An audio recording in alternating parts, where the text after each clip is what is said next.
అందరూ కూడా పచ్చళ్ళు పెట్టేసుకుంటున్నారు కదా!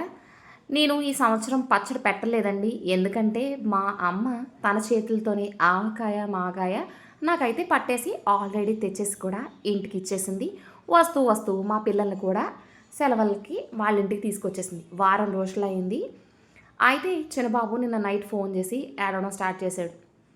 ఇంకెందుకు వచ్చేస్తానంటున్నాడు కదా అని ఈరోజు నేనొచ్చా. వచ్చేటప్పటికి ఒక 14 కాయలు మిగిలిపోయినియి. అప్పుడే చాలా రోజులయిపోతుంది కదా పచ్చడి పెట్టేసి. ఇవి కూడా ఏం పెడదామని ఆలోచిస్తే పక్కింటావిడ నాకొక ఐడియా ఇచ్చారు.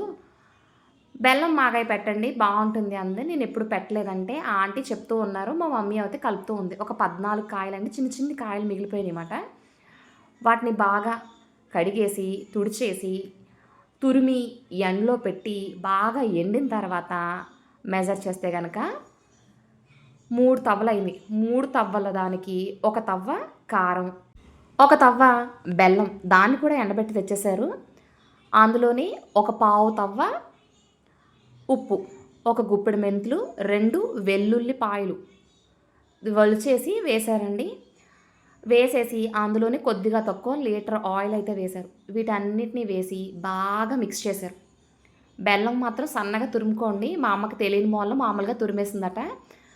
బాగా కలిపేసిన తర్వాత ఒక ఎయిర్ టైట్ కంటైనర్‌ని తీసుకొని శుభ్రంగా కడిగి ఎండలో పెట్టి తడి లేకుండా గుడ్డ పెట్టి తుడిచేసి, అప్పుడు అందులో అడుగున ఆయిల్ వేసి, మనం కలిపి పెట్టుకున్న మాగాయిని ఇందులో వేసేసి, మనం 3 డేస్ తర్వాత కలుపుకుంటే సంవత్సరం మొత్తం ఈ బెల్లం మాగాయి ఉంటుంది.